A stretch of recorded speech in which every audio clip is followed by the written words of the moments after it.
Ah, there you are, my dear friend. Come in out of the cold and warm yourself by the fire. I was just perusing the volumes on the dusty old shelves of this library for something to read before retiring. Who do we have? Blackwood, James, Lovecraft, Poe. Quite the collection. Would you care to hear something? You would? Splendid. Now, let me see. Ah, here we are. I believe I have the very thing.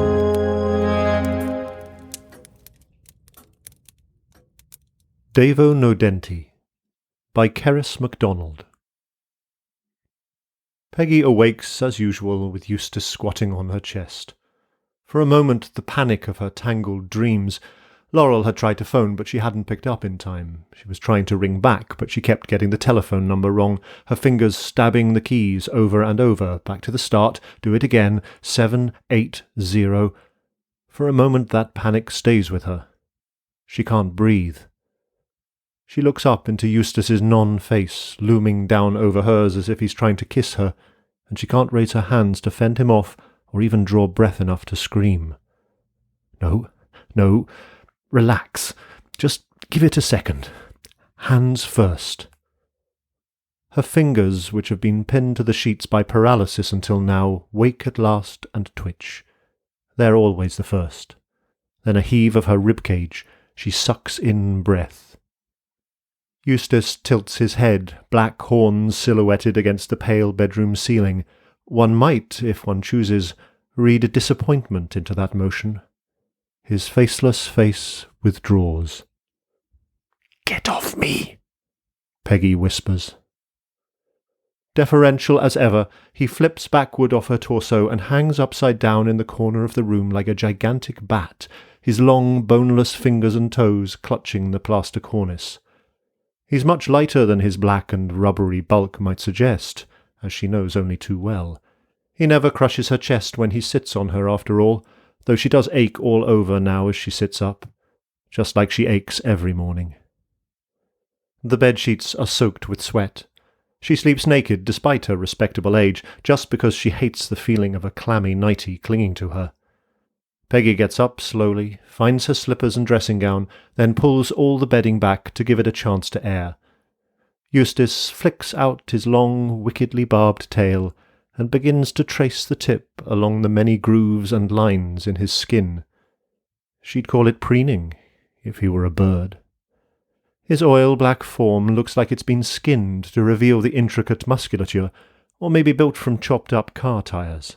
Yes, she saw an exhibition of tire art once, and it made her nod sourly with recognition. "I expect you had a good night?" Peggy mutters as she tries to straighten her back. "Ate well, I'm guessing? Well, I'm glad at least one of us enjoyed it." Eustace doesn't answer, of course. He has no mouth to speak with, no facial features at all. Peggy decided years ago that what he sustains himself on is delta waves. That's why she never gets any proper sleep, the deep, dreamless, healing sleep she craves. All she's known for decades is the riotous circus of REM. Frustration dreams, confused memories, nightmares, circular OCD repetitions. She almost always wakes feeling completely worn out. Right now her eyes are as dry as if she's spent the night staring into the darkness. Moving stiffly to the window, she's still too young to hobble, damn it. She pulls back the curtains and lets light spill into the bedroom. Outside, the September morning is bright and sunny. Yellow leaves splotch her tiny patch of front lawn. She'll rake them up today, she tells herself, if the arthritis in her hands is cooperative. When she turns back into the room, there's no sign of Eustace. He's never seen in direct daylight, and for many years Peggy thought that sunlight drove him away. Now, though, she's come to suspect that he's still there, always there, just not visible. He is, after all, more in her head than anywhere else. As she stands in the shower with her eyes closed against the flow and the prick of shampoo, Peggy can see Eustace quite clearly in her mind's eye, lying couchant on the pink bathroom mat. It He has sex organs no more than he has a face, but Peggy has given him a name, and with the name has come some sort of spurious gender. Even resembles a great dog sometimes, if he tilts his head back to disguise the curve of his horns against his bulk, and he moves on all fours, as is his preference. His body is so dark and gnarled and cartilaginous that it's hard to make out his true outline. Only when he unfurls his wings do you realize that what you'd taken for a muscular, hunched back was nothing but membranous skin, and see for the first time how skeletal he is, how barbed and demonic. She'd had some vague idea that a name might help make him less horrible, or at least more bearable. Is that so weird? Some people give their tumours names, she's heard. It's easier if she thinks of him as a dog, a big silent dog that follows her around from room to room. Faithful in his way. Cave canem, she thinks, remembering the black and white photograph of the little statuette of the hound on the cover of the paper she'd held out 50 years ago to Rory D'Angelo. "What the hell is this?" she asked. "Oh, you've got a copy?" He smiled as he glanced at the title under the university's coat of arms. Report on the second excavation of the prehistoric Roman and post-Roman site in Lydney Park, Gloucestershire. That title was a direct nod to the original Wheeler excavation report of 1932, a little archaeological joke. "It looks splendid, doesn't it?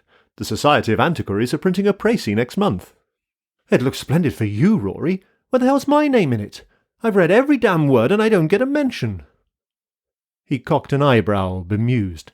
"Well, I did write the paper. Of course I'm the one credited." His silver hair managed to be perfectly coiffed even in the midst of a wet dig on a hill overlooking the River Severn. "Huh? I was the one who sat up at night and typed up every note. Yes, you put in a great deal of the legwork. I'm very grateful. I was the one who found the votive statue." She flicked the photograph with nails that had dark rinds of dirt ingrained so deep under them that no amount of hand-washing under the cold tap of the community hall would ever get it out. "I was the one who first suggested to you that we were looking at a bloody temple abaton." She was trying to keep the rage out of her voice, but it wasn't working. "Why don't I get credit?" "Peggy, darling, you will." He looked pained by what was clearly a childish display of temper. He'd never liked displays of emotion, after all. "All in good time. You're only 21, and I'm sure you have a splendid career ahead of you, but let's face facts. Who's going to take any notice of a girl postgrad trying to suggest the existence of a hitherto unsuspected cultic practice here in Britain? You need my name, my experience, my gravitas. I need the credit for my work and my ideas. Don't worry, I'll put in an excellent word for you for your next position. I'm on your side, Peggy, and you need that in this field. You—" Her mouth flapped. "I think you forget how competitive archaeology is as a study, and how important word of mouth is in establishing your reputation. There are so many bright-eyed young girl archaeologists out there just desperate for the chances you've been offered. The recommendation of your professor is gold dust at this stage, Peggy." He smiled benignly. "Now, let's not quarrel over trivial matters. There's so much work that's still to be done. We only have a week left on this dig, remember?" Brushing a little dust off his knee, he rose and strolled out of the hut. Somehow he always looked immaculate, even when wearing overalls, even when everyone around him was covered in mud. Peggy, hardly remembering to breathe, watched him stroll across to the principal trench in the central shrine, where the undergrads were on their knees scraping the mud with trowels. The watery sunlight turned his silver hair to a halo. She watched Alice, a first-year student, look up as Professor D'Angelo paused to squat at the lip of the trench and talk to her. She held up a tray of her finds. Peggy knew exactly what sort of thing was being found here. Romano British pottery and coins, bronze pins, maybe a little lead petition scroll begging the aid of the local god Nodens. And the look of pleasure on Alice's young and eager face as she gazed up at the handsome older man was visible even from here. In the shower, Peggy opens her eyes. Damn him! That creepy, cradle-snatching bastard! That thieving son of a bitch! No, she hasn't forgiven. Not even after all these years. If she forgives him, she'll have to accept the guilt that she's held off at arm's length for 5 decades. Wrapping herself in a towel, she sits upon the toilet lid to comb out her wet hair and muster her strength. Everything takes so long these days, even getting dressed. Between her arthritis and her exhaustion, each step in the process is a hurdle to be clambered. What she really wants to do is make a cup of tea and go back to bed for the day, but she can't let herself off that easily. Nigel is due to visit later on with wife and children in tow, so she has to be ready. She enjoys seeing her only grandson, though she can't find quite the same enthusiasm for the 3 children, each of whom takes it in turn to be variously sulky, hyperactive, and riddled with germs. At her age, the prospect of catching even a cold is daunting. Searching for her vitamin C tablets, Peggy pauses with the bathroom cabinet open, looking at the bottles of pills within, stockpiled from decades when Valium and sleeping tablets were handed out like sweeties. Not that they've ever brought her the true unconsciousness and rest she craves, just longer nights of seething, frantic visions. She picks up a brown glass bottle and shakes it gently, listening to the rattle within. Easy, she thinks. It would be so easy. But in that sleep of death, what dreams may come, she quotes out loud. Aye, there's the rub. Isn't that right, Eustace? At the corner of her vision, Eustace twists his boneless neck quizzically to invert his head altogether. He's companionship of a sort, she tells herself, and isn't that something? At least he responds to her voice, and sometimes she can convince herself that he understands the words. Plenty of people her age are all on their own, with only memories for company. Too wound up to sleep that night 50 years ago, she wandered out among the low walls of the Lydney Park excavation, while everyone else went back to their ex-army cots in the village hall. The stars were muted behind high and hazy cloud, but the moon was full enough to cast black shadows from the trench walls. All was silent. In the valley below the bluff, the broad slick of the Severn was a pale wedge driven like a spearhead into Britain's guts. Back in the 4th century, she brooded, when the stone temple was built over the old mines to replace whatever rustic fane had served the native Britons, this must have been a magical place. The uncanny wave of the Severn bore had processed up the face of the river twice a day. The earth had yielded iron ore, an extraordinary treasure wrestled out of those dangerous low tunnels. The old gods had still lurked in the woods, and joined with the new Roman deities to create strange hybrids. Nodens now, he was among the strangest. Archaeologists couldn't agree even now what he'd been a god of. The Romans identified him with Mars, with Neptune, with Sylvanus, with Mercury, which suggested everything from warfare to sailing, forestry to the afterlife. 19th century scholars had glossed his name as Lord of the Deeps or Lord of the Abyss. A young Professor Tolkien, yes, that one, had analysed it and suggested he was cognate with the later Irish god-hero Nuada of the Silver Hand and the Welsh Nuth, and that it meant snarer, catcher, or hunter. The hard archaeological evidence hinted at an oceanic nature, but also at a strong connection with dogs, which might mean hunting or might mean healing, given the symbolism of the time. A curse tablet found here in the 1880s had aimed at bringing back and avenging a stolen gold ring.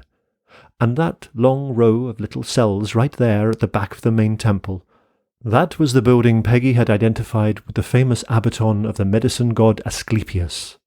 A place for patients or petitioners to be put into a drugged sleep, enkymesis, for the purpose of incubating a visionary encounter with their god. Peggy wished bitterly then that she could have a dream that would lay out the solution to all her problems.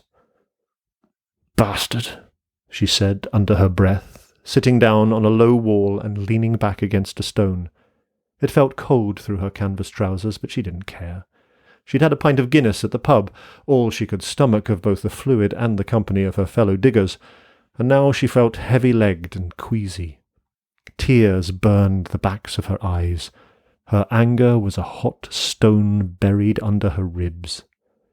If she'd had a sheet of lead, and any faith at all in dead gods, she could have quite happily cursed D'Angelo. Devo Nodenti. Silvianus anilum perdedit demediam partem donavit Nodenti. Inter quibus nomen Seniciani nollis pet mittas sanitatem donec perferat usque templum Nodentis. She rattled off under her breath. She knew the inscription by heart. Looking up at the blurred stars, she mulled over the incontrovertible truth that neither Silvianus's loss nor hers mattered a jot to them. Sitting in her kitchen with a slice of buttered toast and the mug of tea she's been longing for since waking, Peggy catches herself wondering why these memories are coming back to her today.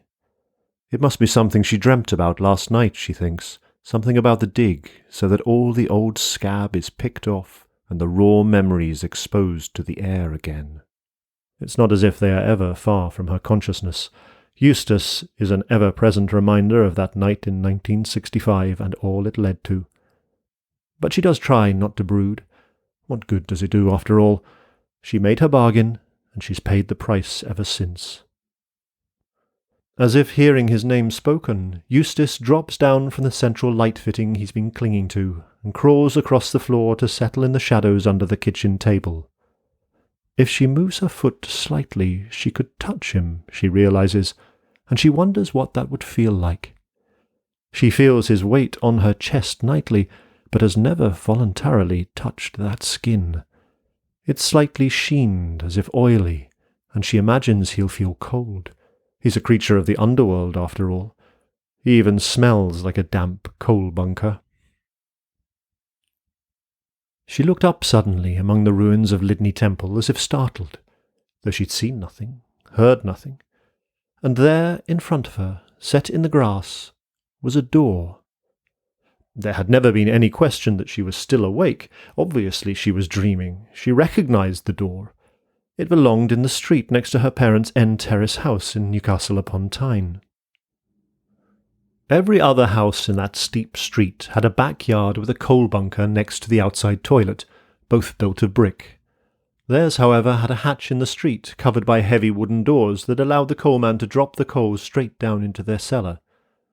Herdar thought that maybe their place had once been a pub, and probably this was the delivery entrance for beer barrels. If so, it had come down in the world, because they kept their coal down there now, and no beer. Peggy had always been nervous of that cellar as a child, a filthy place her ma hated her brothers and her playing in, and positively scared of the hatch, which she always felt might give way under her feet and drop her into the darkness. Of course, that meant she had to try standing on it every day after school. Now that hatch, she recognized the vestiges of faded green paint, stood there hundreds of miles from home in a Roman ruin on a hilltop in the West Country, one leaf open and leaning back. A faint glow shone up from within. It looked like an invitation. Rising, she approached the drop. Not a coal hole, as she'd anticipated. No, the open door revealed a spiral staircase of polished wood descending vertically into the earth. The walls of the shaft were covered in shelves full of books, and on the first step sat a lamp, an old-style miner's lamp, like Herdar used to use when she was little.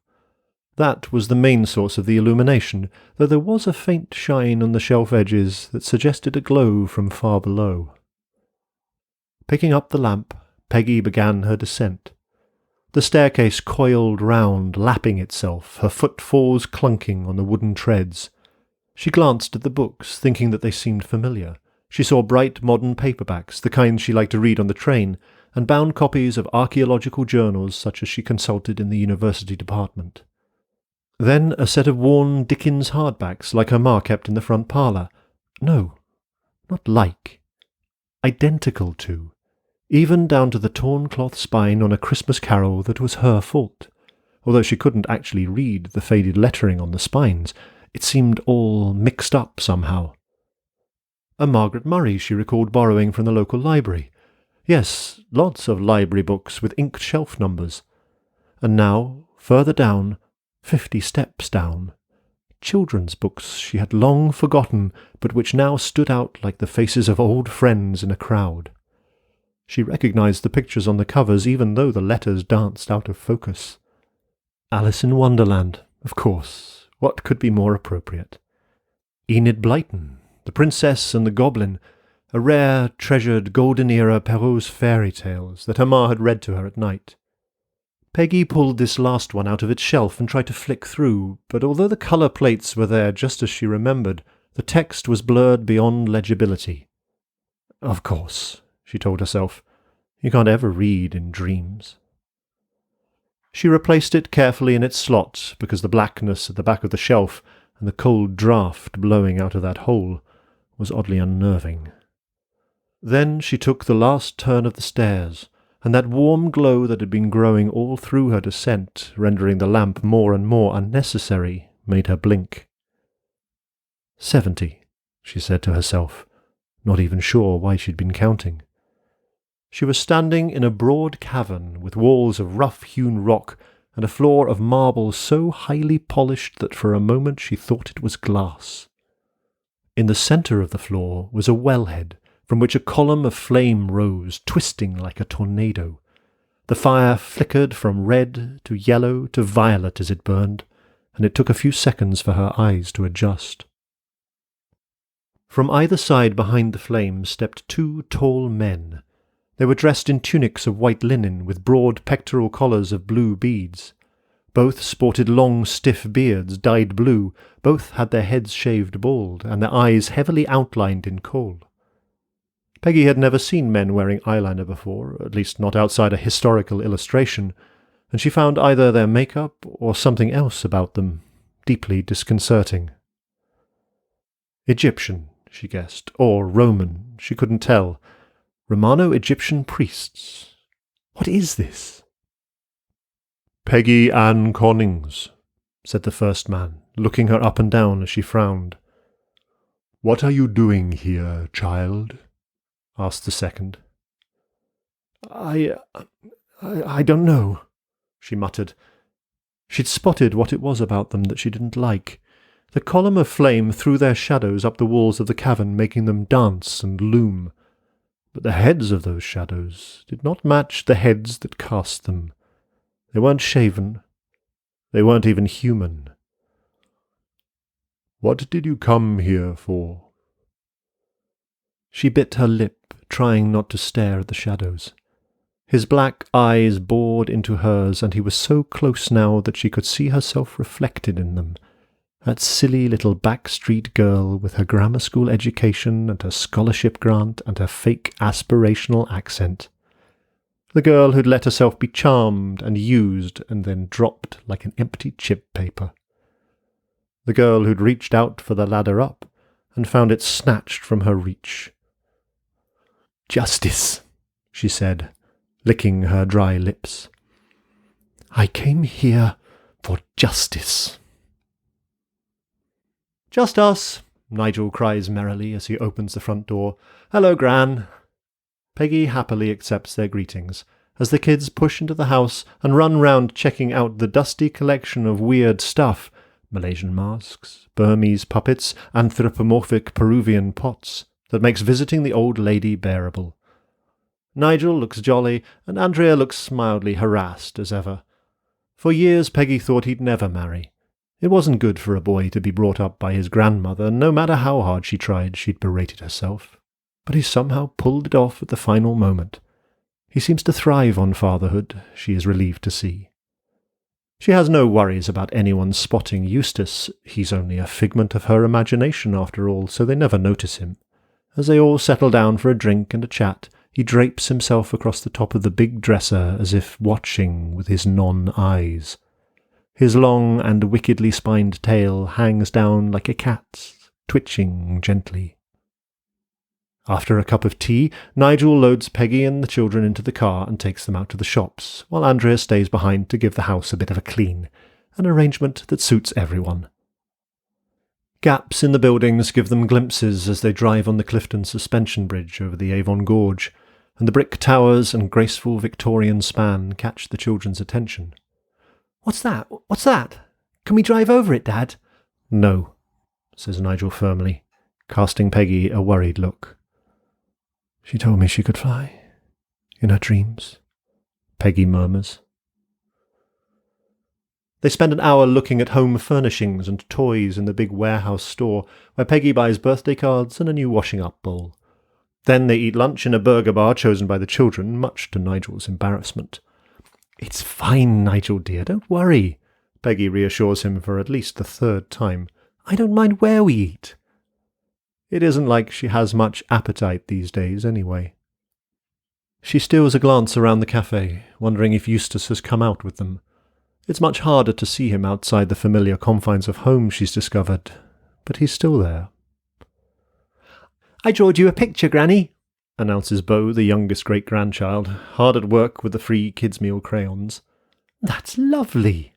She holds the paper at arm's length, squinting at the stick figure next to the black scribble. "Who is that?" "That's you," he says, "and that's your doggy." "Gran doesn't have a dog," Nigel says when she doesn't answer. "I dreamed she had one." "You know," says Peggy, "there's a theory that we are all dreaming all the time. The mind is in a constant state of visualization, even when awake, but the brain overrides these hallucinations and doesn't let the consciousness register them, unless you take LSD or are totally exhausted or something, of course." She blinks, and then realizes that everyone is staring at her, confused. The first priest lifted his painted brows and stepped back, as if this was no longer his responsibility. The second spread his hands. "Choose a door, then." There were 2 tall doors on the right-hand side of the cavern. Set into the rough rock, they were themselves exquisite works of pointed Gothic art, carved and traced with abstract designs. Peggy, a little warily, walked closer. One door was made of pure white ivory, its swirling inlay all of gold. The other door was more ominous, a yellow-brown with even darker mottled patches, and its filigree inlay looked like wrought iron. "I know these. Virgil, isn't it? The Aeneid. The gate of horn through which true dreams pass, and the gate of ivory which sends out deceptive ones." There was another gate, on the far side of the cavern, but that had no door, and she could see that it was another stairway leading downward. She didn't like the look of that one at all. "This," she said, laying her hand on the door of horn. It swung open without resistance. She was standing on a cliff edge. Whether she was still underground it was hard to tell, but the cavern roof, if it existed, was lost in a pale grey haze in which black birds flocked and wheeled. The cliff dropped away in a tangle of jagged black rocks, and washing against those rocks, far below her feet, was a grey sea of clouds. She watched the waves of vapour roll in and explode against the cliff face, sending up showers of spray that splashed against her face, with no sensation of wet at all, but dry as rice. There was a faint pattering as the spume fell back and drained from the inky stone. All around her feet the rocks were patched with silvery grit. Pearls, she realized, seed pearls flung up from the deeps by the cumulonimbus surf. Mixed among them were paler specks that turned out, when she scooped them in her hand, to be baby's teeth. Of course, she told herself. Nodens was no god of the ocean or the forest, not even of death, though all those things were metaphors for his domain. The great abyss was the wilderness inside our heads, the unknown and unknowable depths of the subconscious, the land of dreams and terrors and lost memories. He was god of something that had no material existence, god of nothing at all. Yet that no thing shaped us and made us and drove us. It was the place all our gods and ourselves came from. He was a tiny, insignificant god, and at exactly the same time he was Deo Maximus. After all, the things that truly mattered were those that existed only inside our heads, love and loss and pain. Everything else in the real world was just the shuffling of atoms. Another wave spat foam high, and the birds circling overhead caught her attention on the upward glance. They weren't rooks after all, though they were just as black. Bats, perhaps? Their dusky wings looked translucent. There were thousands of them, and they were flying closer now. No, not bats. Legs too long, and tails like whips. Demons, like in some Italian fresco depiction of the falling angels. Shuddering, Peggy spun round, and there, lowering behind her, waited Nodens. Grey was her first impression. Grey and awful. Its long hair was grey, exactly the same colour as its draping robes, and covered its face so fully that she could only guess the shape of the head beneath, and imagine the hollows of the eyes watching her. At its feet lay the carcass of a dolphin, gutted to expose its pink entrails and the silver spill of the fish that had formed its last meal. Crabs were feasting on both. "What do you want, Peggy?"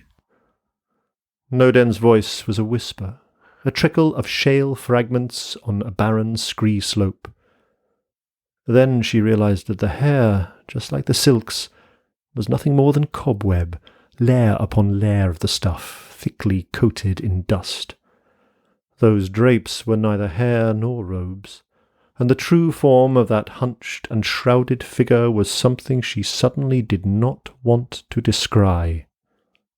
For a moment she wavered, wondering whether she could flee past it to the safety of the gate, but she couldn't see the portal from this side, just a towering cliff face reaching up to the maybe sky. And she could feel the watching demons overhead. Her scalp crawled at the thought. "Professor D'Angelo," she said, clearing her throat. "He's a thief and a liar, and he picks on young girls who don't know any better." She felt that the words were coming out wrong, but she had to explain. "What do you come to ask of me?" "He hurt me, so I want him hurt." She sucked her dry lips. "He has to be stopped, or he'll just go on and do it again." Nodens tilted its head. There was something weird about her vision, she thought. She could not tell if the figure was human-sized and close, or further away and unspeakably vast. It seemed to change every time she tried to focus. "I will do that, if you are willing to pay the price." "What's the price?" "Peace of mind." That desiccated voice fluttered and sank, as if spoken down a tube miles off.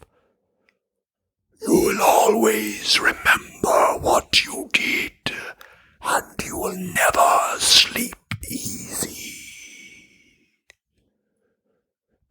"I can live with that," she answered, drawing herself up.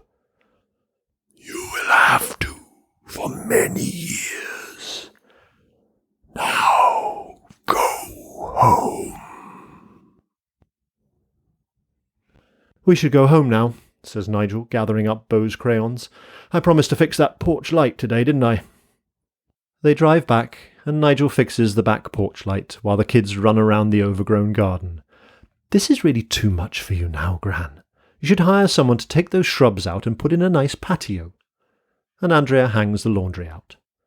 They brought along a DVD of some cartoon show Peggy doesn't recognise, which keeps the kids quiet for an hour, while Nigel replaces the batteries in the remotes and does a second load of laundry, and Andrea pops out with the car to do a supermarket shop and stock up all the cupboards.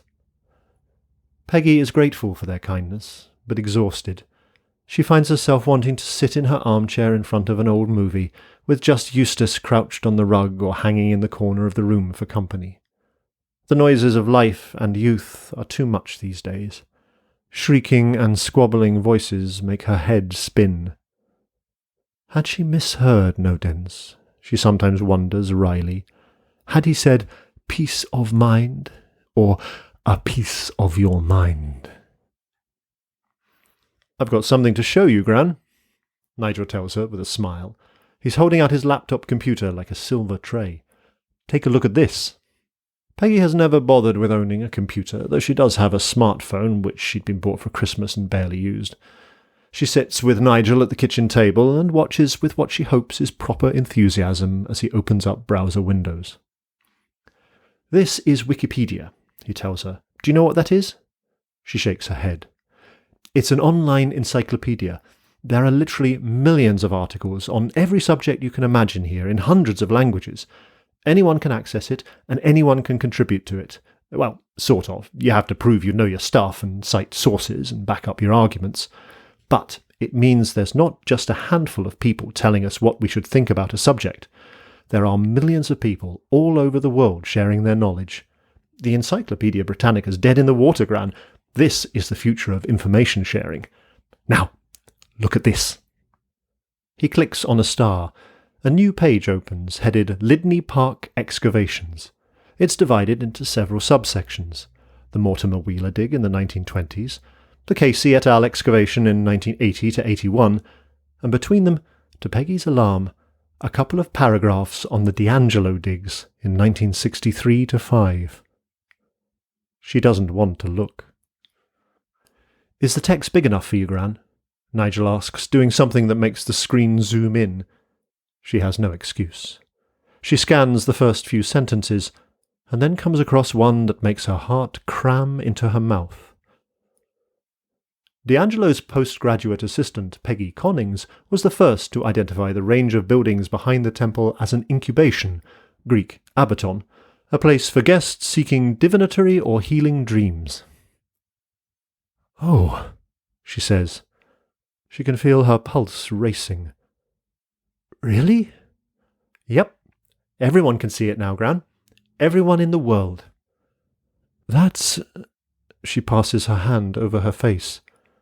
"My goodness, that's wonderful." "About time, eh?" He looks so pleased with himself. Peggy's gaze slips back to the text. She reads everything twice, including the last lines. "The excavation concluded in tragedy in September 1965 with the discovery of Professor D'Angelo's body in the nearby River Severn. A verdict of suicide was recorded." She woke quite suddenly, without having to retrace her steps up from her dream. An owl was hooting in the trees. Feeling foolish, as well as damp and stiff and chilled, Peggy returned down the moonlit track to the park gate and then the village hall. The remnant of her dream clung to her like a cobweb on her face.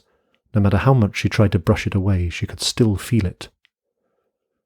Professor D'Angelo was leaning on the fence outside the hall, smoking the pipe he affected to go with his silver hair and his tweed jacket. "Peggy," he greeted her affably. "Had a nice walk?" She was opening her mouth to tell him to get stuffed, or maybe to acquiesce non-committally. She could never afterwards be sure, when a shadow dropped from the night sky. Bat-winged, black as coal holes and murder, it fell without sound to wrap lithe arms about D'Angelo's chest and throat. He yelled once in pure shock, and by the light of the porch bulb Peggy saw a snaky tail whip up and jab him lightly under the ribs over and over again.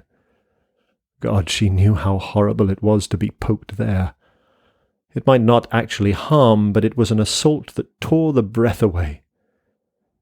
D'Angelo jerked with each stab and tried to scream, but he couldn't draw air into his lungs. Flailing spasmodically, he completely failed to fight off the 4 clutching limbs that gripped him tight. In a second, his thrashing carcass was hauled clear of the ground. In another, he was dangling over Peggy's head. Soon Professor and Abductor were nothing but a single dark shape occluding the stars. And then he was gone. Peggy clutched the wooden railing for dear life, frozen in disbelief. It was all over so fast, and so violently. She had no words for the midnight gargoyle she'd glimpsed only an outline. She couldn't name or explain what she'd just witnessed, even to herself. The front door opened, and Alice, the undergrad, stuck her head out. She looked surprised to see Peggy. "Is Rory out there?"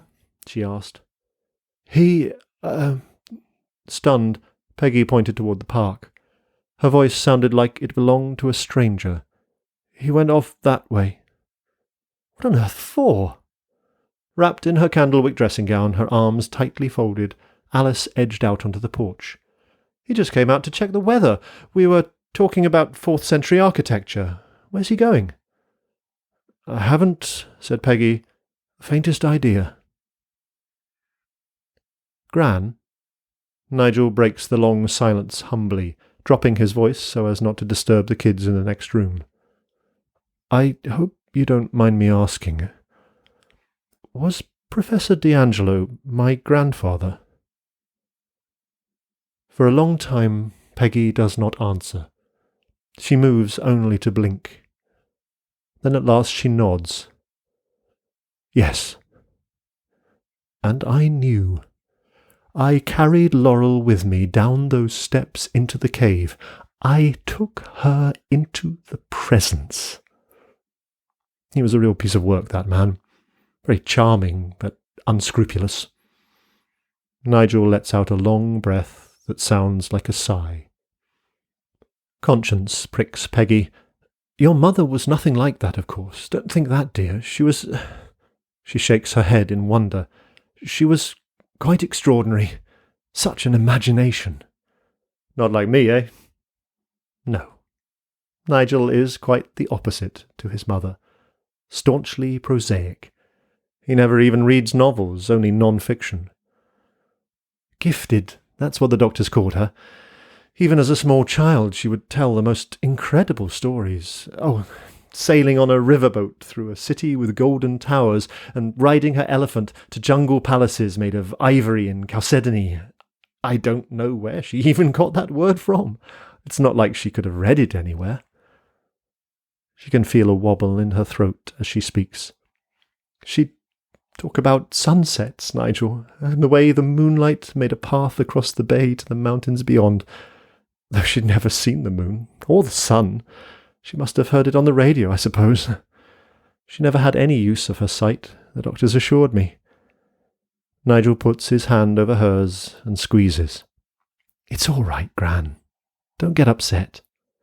I don't want you thinking Laurel did what she did because she was a bad person or because she didn't love you. You aren't to think that.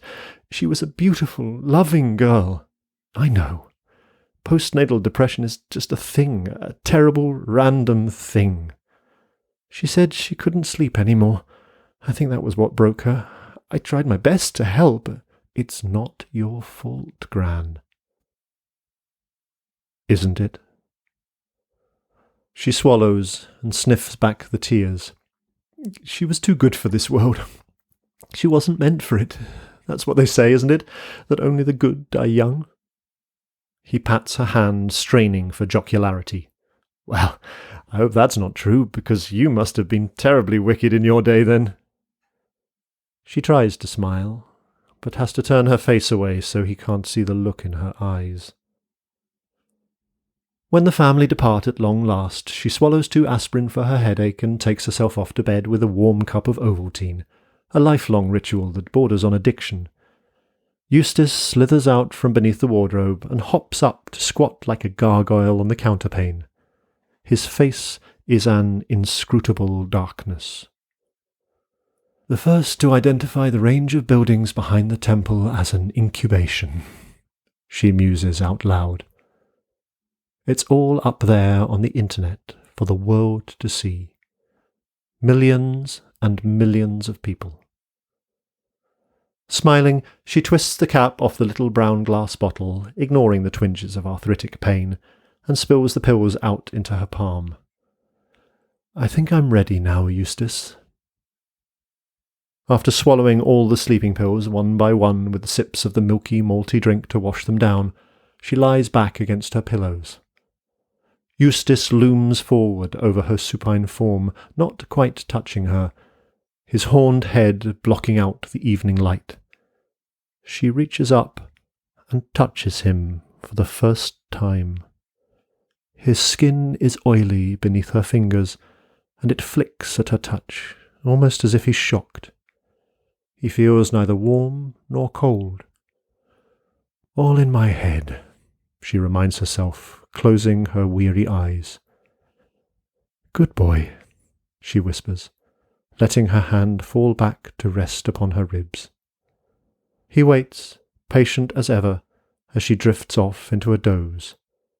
At the end, she feels his hands slide round her, lifting her from the mattress. Maybe, she thinks, like Laurel, she'll be able to fly.